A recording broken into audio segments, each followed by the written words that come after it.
Di balik popularitasnya, diam-diam almarhum Vidi Aldiano adalah sosok yang dermawan dan tak sungkan berbagi dengan sesama. Vidi semasa hidup rupanya pernah menjadi donatur salah satu masjid di Gaza.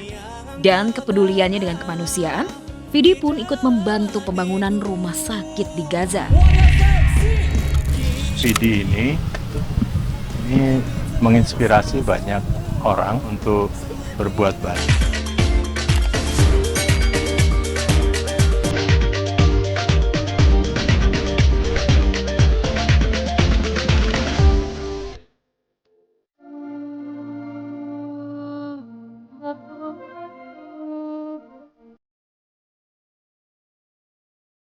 Tangis air mata dan wajah duka masih menyelimuti keluarga, terutama kedua orang tua mendiang Vidi Aldiano.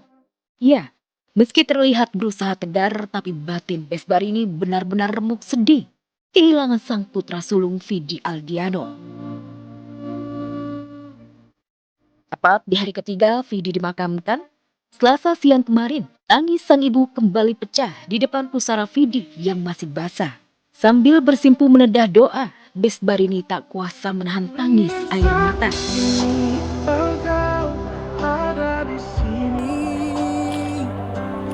Ya, tak ada yang lebih menyakitkan hati seorang ibu selain kehilangan buah hati. Apalagi sampai detik terakhir Vidi pergi, sang ibu menyaksikan putranya kembali ke pangkuan ilahi.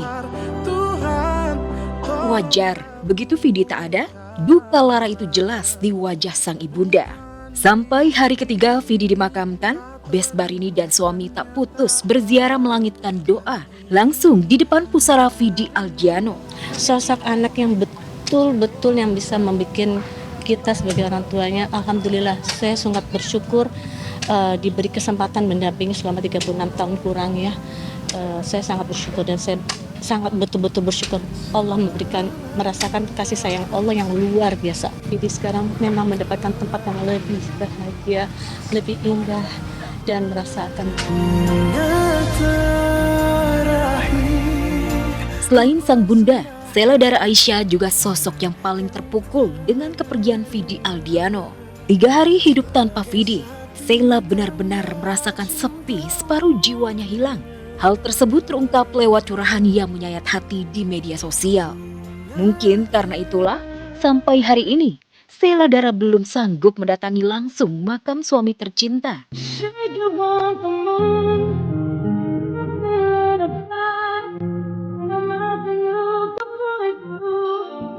Dan dalam kondisi rapuh di rumah sepi hidup tanpa suami, Sheila pun beruntung masih dikelilingi keluarga, mertua dan sahabat yang datang silih berganti ke rumah untuk menguatkan. Itu Sheila oke aja kok. Itu menantu yang paling baik so far. Kan kemarin itu waktu menikah dia dapat itu penghargaan sebagai menantu yang paling survive.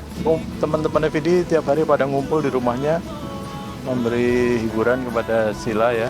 Jadi Sheila juga nggak kesepian. Istrinya juga sangat setia, alhamdulillah saya punya menantu baik sekali dan adik-adik Vidi yang sangat luar biasa yang selalu mereka juga mendampingi Sheila bersama istri-istri mereka.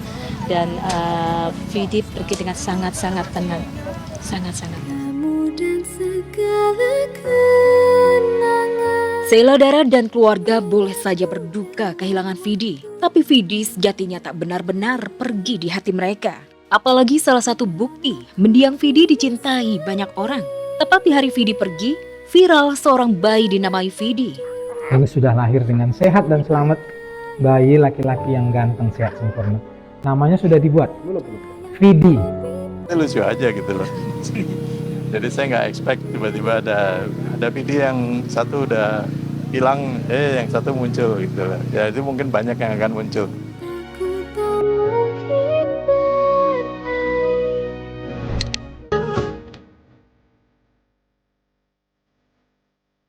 Vidi Aldiano, Yuki Kato, Rangga Laksmana, dan Bunga Citra Lestari adalah geng Aries yang sering menggelar ulang tahun bersama.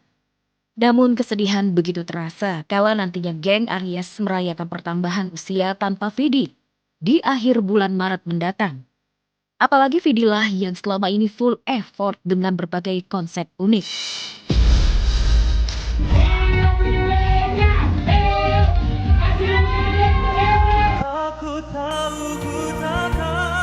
Di samping itu, Yura Yunita adalah salah satu sahabat yang mengungkap mimpi Vidi yang belum tercapai, yaitu pergi haji bersama sahabatnya geng umroh, dan satu janji yang tak pernah terwujud. Terakhir mimpi kita bareng-bareng pengen haji bareng-bareng. Asalnya janjian sore ini jam 4 sore, tapi ternyata ketemunya langsung di dekat istirahat terakhir. Gak cuma itu, Vidi juga punya impian buat menggelar konser tunggal. Tapi karena kondisi dan kesehatannya yang belum stabil, Vidi memilih membuat konser mini pada Oktober 2025 silam. Namun bukan Vidi namanya kalau nggak menampilkan aksi panggung yang sempurna. Demi penonton dan para fansnya yang setia. Seperti yang tadi pagi lo bilang sama gue, hari ini lo gak boleh mikirin apa-apa. Kita malam ini senang-senang aja. Kita lanjut senang-senang. Let's go teman-teman!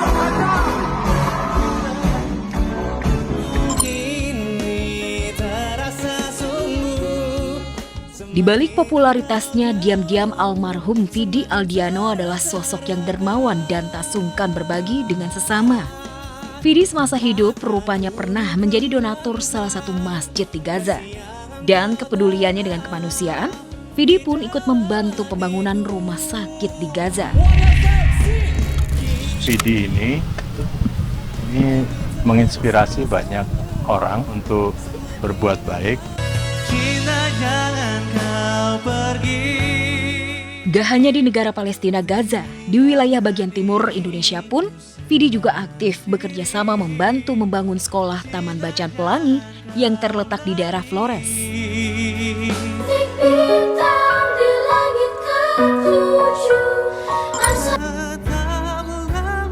Haru biru di sepanjang 3 hari ini dirasakan pula oleh rekan artis lainnya, seperti salah satunya YouTuber Ria Ricis. Ricis baru berkesempatan berziarah ke pusara Vidi Aldiano. Bagi Ricis, kepergian Vidi menyisakan duka mendalam bagi banyak pihak. Ia bahkan bersaksi, almarhum adalah pribadi yang sangat baik dan tulus masa hidupnya. Saya kenal beliau baik banget. Terakhir ketemu di nikahan teman juga. Beliau selalu bilang semangat Ricis selalu. Jadi sedih. Semoga lapangan kuburnya dan semoga yang ditinggalkan juga diberikan ketabahan untuk Kastela. Semoga selalu tambah. Amin. Percaya bahwa hukum di Indonesia ini akan tegak lurus tanpa intervensi apapun ya. Persaingan di dunia skincare kian memanas. Setelah berhasil menyeret Dr. Richard Lee alias DRL ke tahanan, kabarnya Samira Farahnas alias Doktif tak tinggal diam dan menyasar para kubu DRL, di antaranya Reza Gladys dan Sela Saukia. Bahkan dengan berani di hadapan awak media, Doktif mereview produk skincare milik Reza. Dan Doktif pun berani mengklaim jika ia sudah melakukan uji lab dan hasilnya produk Reza dianggap tak sesuai dengan komposisi yang tercantum. Lantas siapkah Reza jika nantinya Doktif akan melaporkannya ke polisi? Ya mau dilaporin sebanyak-banyaknya nggak apa-apalah ya gitu. Percaya. Punya koleksi. Di sini guys kandungannya urutan pertama itu aqua, yang kedua niacinamide, yang kandungan bawah itu tranexamic acid. Dan setelah Doktif masukkan ke lab, kandungan niacinamide tidak terdeteksi, kandungan tranexnya tidak terdeteksi. Sebaliknya Reza pun mengancam akan melaporkan Doktif ke polisi lantaran sudah mereview dan menuding jika produknya dianggap melanggar hukum. Padahal ia berhak untuk menguji dan menilai produknya adalah BPOM. Lantas apa motif Doktif sebenarnya yang dengan sengaja menyenggol Reza? Mungkinkah Doktif memang sengaja ingin menjatuhkan usaha milik Reza? Bisa dibilang, oh ini persaingan bisnis, Doktif ingin menjatuhkan bisnis, jangan beli dari Doktif. Iya, tuh. Beli dari pengusaha yang lain. Syaratnya apa? Dia tidak menggunakan profesi dokternya untuk flexing. Karena ada satu lagi, kita sebutnya dengan nama DRG. Jadi kalau Doktif selalu mengatasnamakan masyarakat, buktikan mekanisme melalui BPOM. Ini suatu bahan bagi kami untuk kami analisa kembali, ini apa sikap yang demikian. Kami akan ambil tindakan hukum nantinya. Menampik karena adanya persaingan bisnis, Doktif hanya ingin mengedukasi masyarakat agar tak lagi menjadi korban dari produk abal-abal yang nantinya akan berdampak buruk bagi masyarakat. Namun jika memang niat mengedukasi, mengapa Doktif tak melaporkan ke BPOM dan malah berkuar-kuar di media? Mungkinkah Doktif dendam dan ingin menyeret Reza CS kapok? Tidak ada dendam personal, nggak ada, tapi berhenti dan kamu menggunakan nama dokter. Stop menjual produk yang merugikan atau overclaim masyarakat. Pokoknya masyarakat Indonesia hanya percaya pada BPOM. Ya. Jangan percaya sama review-review mandiri atau lembaga tidak ada kapasitasnya lah, atau kredibilitasnya nggak ada, atau kapasitasnya nggak ada. Sebagai yang menyatakan dia dokter, tolong mekanisme hukum laporkan ke BPOM.